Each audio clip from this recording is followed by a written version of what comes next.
that the Trump organization inflated the value of their assets. So he's going to be one of their witnesses as well as some others. Now, Trump's side is saying that they're going to call as many as 127 possible witnesses, including Trump. So saying that he wants to testify in this case in his own defense. So, of course, we never know who's going to take the stand until it comes down to that moment. But we're looking at a number of witnesses here, and many of them with the last name Trump.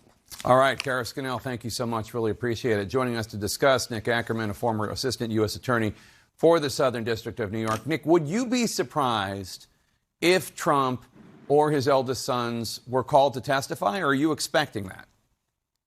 Oh, I'm expecting that.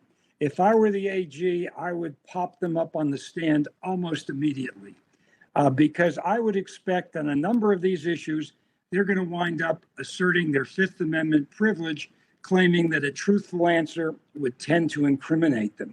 I mean, particularly Donald Trump, one of the issues that's left in this case is the falsification of business records, and he's already under indictment for that issue in Manhattan. So I think all of these people are going to have to take the Fifth Amendment or get up there and lie or put themselves in legal jeopardy of being subsequently indicted. Keep in mind, this is a civil case. It's not like a criminal case where the government can't call the defendant to the witness stand. In a civil case, you can use the assertion of the Fifth Amendment privilege as an adverse inference against the person who asserts that privilege. So I would expect absolutely that the AG is going to call all of those witnesses. So on his social media site, Truth Social, Trump said something along the lines of, and I'm paraphrasing, but it clearly said in the financial statement form, don't rely on what we're saying in this document for accuracy. Can you do that? Can you put in your financial form, don't think this is true, none of this is accurate? Well, let me just add to that. You can't put that in your financial form and then go ahead and make the blatant lies that Trump made in these financial forms.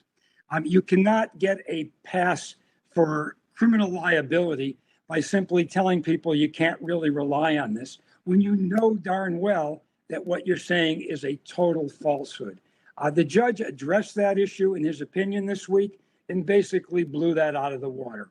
That does not take him anywhere in terms of ameliorating his liability on this case.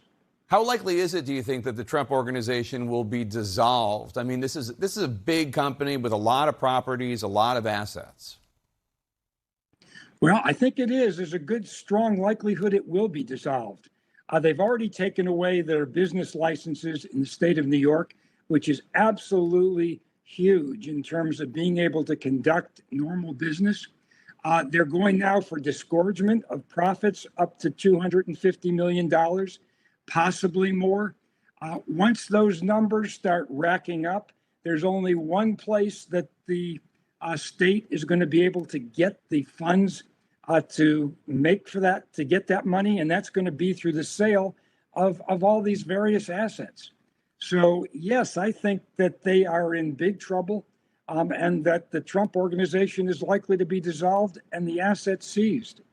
Could the ruling in this case impact any other cases that Trump is fighting right now? I recognize this is a civil case, and the big cases, the 91 counts and the 4 indictments are criminal. But can somebody use evidence of you were found liable of fraud here as evidence in a criminal case? No, because the standard is completely different. The standard of proof here is more likely than not. The standard in a criminal case is beyond a reasonable doubt. But what they can use is any of the testimony. If it turns out that Donald Trump or his sons do not take the Fifth Amendment and they do testify, they're subject to cross-examination, and all of that testimony could be used in criminal cases. So that's where the real danger is for any of them actually getting up and testifying. What are the odds that they don't take the Fifth?